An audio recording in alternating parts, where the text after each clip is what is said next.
जय हिंद दोस्तों, आज हम लोग क्लास 8 का एनसीईआरटी बुक प्रश्नावली 2.2 का क्वेश्चन नंबर 4 सॉल्व करेंगे।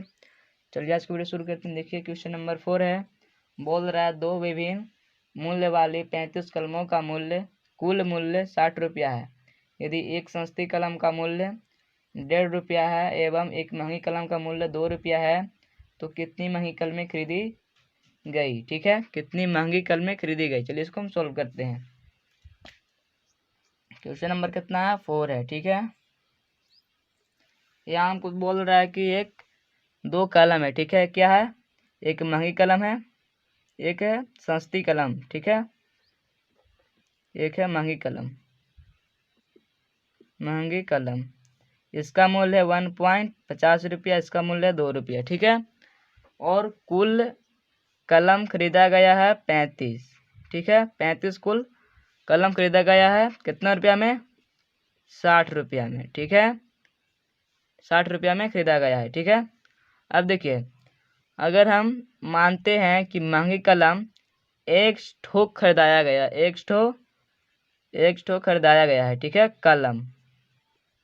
ठीक है, और कुल खरीदाया गया है 35। ठीक है, और उसमें से महंगी कलम खरीदाया गया है एक, तो सस्ती कलम कितना खरीदाया गया, तो निकाल सकते हैं आप 35 माइनस एक्स। ये क्या हो गया, सस्ती कलम। ठीक है, सस्ती कलम। और अब देखिए, मान लीजिए दो कलम का, मान लेते हैं दो कलम खरीदा गया। ठीक है, दो कलम खरीदा गया, दो कलम खरीदा गया, और एक कलम का मूल्य है 10 रुपया। ठीक है, तो दो कलम का मूल्य कितना हो जाएगा, 20 रुपया। उसी प्रकार से यहाँ एक कलम खरीदाया गया है और एक कलम का मूल्य दिया गया है 2 रुपया, तो कुल कितना रुपया हो जाएगा, 2x रुपया। ठीक है, उसी प्रकार से 35 माइनस एक्स कलम खरीदाया गया है सस्ती कलम, और एक सस्ती कलम का मूल्य है 1.5 रुपया, तो क्या करेंगे, गुना कर देंगे इसमें, तो क्या हो जाएगा, रुपया में आ जाएगा।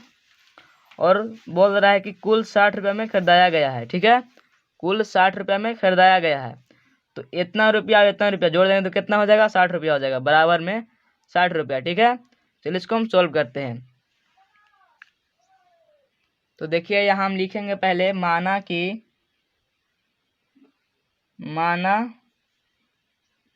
कि सस्ती कलम एक्स खरीदाया गया, सॉरी महंगी कलम एक्स खरीदाया गया। ठीक है, आप सस्ती भी मान सकते हैं, महंगी कलम एक्स खरीदा गया। ठीक है, तो यहाँ लिखेंगे चूंकि सस्ती कलम कितना खरीदाया हो जाएगा, सस्ती कलम कितना खरीदा गया, तो ये हो जाएगा 35 माइनस एक्स कलम इसको इधर कर लेते हैं, खरीदा गया। ठीक है, अब यहाँ लिखेंगे प्रश्न से क्या बोल रहा था, प्रश्न बोल रहा था कि 35 कलमों का कुल मूल्य 60 रुपया है। ठीक है, तो महंगी कलम खरीदाया गया एक्स और सस्ती कलम खरीदाया गया 35 माइनस एक्स, और एक सस्ती कलम का मूल्य है 1.5 रुपया। ठीक है, तो क्या किया हमने, अगर हम 2 से गुना करेंगे एक्स में तो क्या हो जाएगा, कुल रुपया आ जाएगा महंगी कलम का, और हम गुना करेंगे 1.5 रुपया सस्ती कलमों का संख्या से, तो क्या होगा, कुल रुपया आ जाएगा। क्या करेंगे, इन दोनों को हम जोड़ देंगे। ठीक है, तो क्या हो जाएगा, 60 रुपये के बराबर हो जाएगा। क्यों, क्योंकि बोल रहा था कि 35 कलमों का कुल मूल्य 60 रुपया है। ठीक है, तो यहाँ हम लिखेंगे एक्स गुने 2 रुपया प्लस 1.5 रुपया गुना करेंगे 35 माइनस एक्स में। क्यों, क्योंकि सस्ती कलम 35 माइनस एक्स खरीदा गया है। ठीक है, 35 माइनस एक्स बराबर कितना रुपया हो जाएगा, 60 रुपया, क्योंकि 35 कलम खरीदा गया है 60 रुपया। ठीक है में, अब देखिए यहाँ कितना हो जाएगा, 2x गुना अगर हम करेंगे तो कितना हो जाएगा 2x प्लस तो प्लस 1.5 रुपया गुना करेंगे 35 में कितना हो जाएगा 35 में गुना करेंगे 1.5 रुपया कितना हो जाएगा 35। देखिए गुना यहाँ करते हैं तो देखिए गुना करने पर कितना आता है, ये आता है 52.50 रुपया। ठीक है, कितना आता है माइनस तो माइनस, यहाँ कितना हो जाएगा 1.50 x बराबर 60 रुपया। ठीक है, अब देखिए यहाँ 2x है माइनस में 1.5x है मतलब 1.5 रुपया है। ठीक है, अब देखिए अगर हम 2x में से घटाएंगे 1.50 x। ठीक है, अब क्या करेंगे, ये वाला क्या है अचर पद। ठीक है, तो क्या भेज देंगे। ठीक है, तो क्या हो जाएगा 60 माइनस 52.50। ठीक है, यहाँ कितना बचेगा अगर हम घटाएंगे 2x में से 1.5x कितना हो जाएगा, ये हो जाएगा 0.50 x बचेगा। ठीक है, बराबर तो बराबर, अगर हम घटाएंगे 60 में से 52.50 कितना बचेगा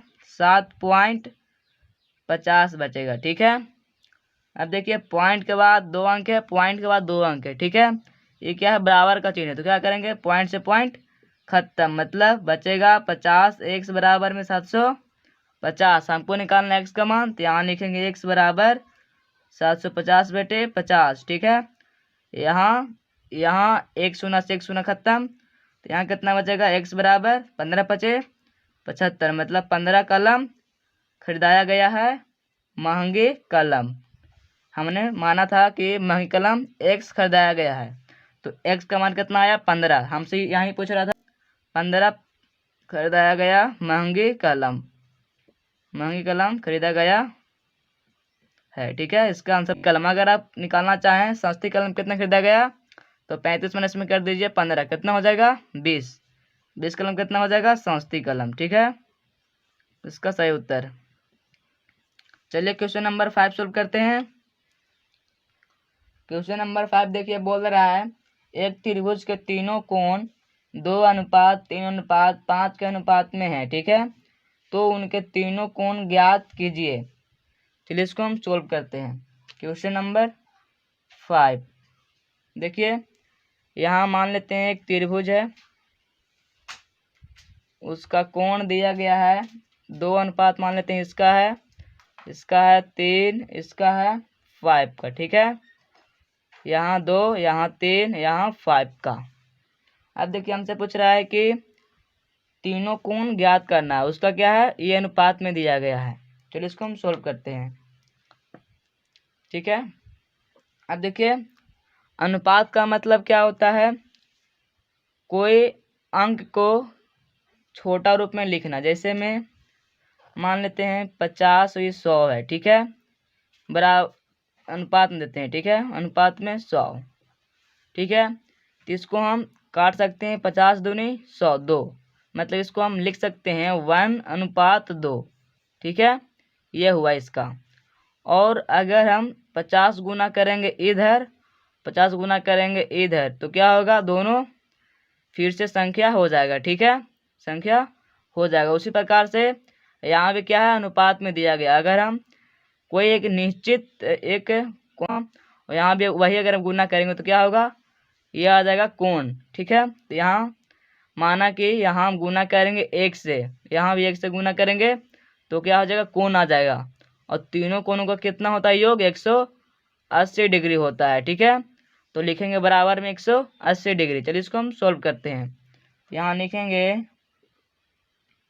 माना कि कोण बराबर x डिग्री है। ठीक है, x डिग्री है, तो यहाँ लिखेंगे चूँकि तीनों कोण बराबर कितना हो जाएगा 2x अनुपात कितना हो जाएगा 3x अनुपात 5x, ये क्या हो गया कोण आ गया। ठीक है, अब यहाँ लिखेंगे प्रश्न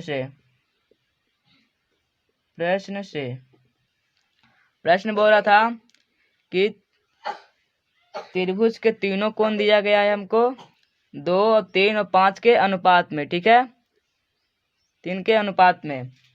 तो हम जानते हैं कि त्रिभुज के तीनों कोनों का योग कितना होता है 180 डिग्री। ठीक है, योग मतलब जोड़। तो क्या करेंगे, तीनों कोण का हम जोड़ देंगे तो कितना हो जाएगा 180 डिग्री के बराबर बराबर होना चाहिए। ठीक है, तो यहाँ लिखेंगे 2x plus 3x plus 5x बराबर 180 डिग्री। ठीक है, अब देखिए तीनों क्या है, एक्स में है, मतलब तीनों एक ही जाति का है। ठीक है, तो क्या करेंगे, सबको जोड़ देंगे, 5 3 8 2 10, 10 एक्स बराबर कितना हो जाएगा 180 डिग्री। ठीक है, हम निकालेंगे एक्स का मान, तो यहाँ लिखेंगे एक्स बराबर 180 डिग्री बटे में 10। ठीक है, अब क्या करेंगे, इसको हम भाग करेंगे, कितना बार में कटेगा, 18 दहिया 180, मतलब एक्स बराबर 18 डिग्री इसका आंसर हो जाएगा। ठीक है, 18 बार में कटा।